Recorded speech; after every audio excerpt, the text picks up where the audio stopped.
କଥା ହଉଛ କିଲ ମତେ ଟିକେ କହୁନ। ନାଇଁ ଏମିତି ବସିଥିଲୁ ଆଉ କଣ କଥା ହଉଥିଲୁ ଆଉ କହୁଛ ନା କଣ?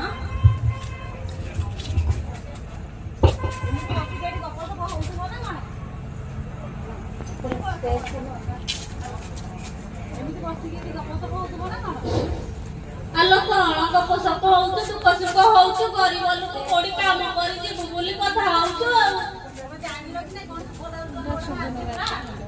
ସୁଭଦ୍ରା ଯୋଜନା କଣ?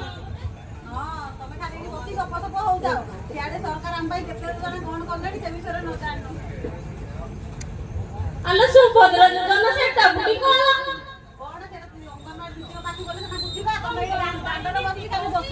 କଣ କରିବା କଣ ନାହିଁ ଅଙ୍ଗନବାଡି ଦିଦି ପାଖରେ ଖବର ଅଛି ଚାଲ ଚାଲ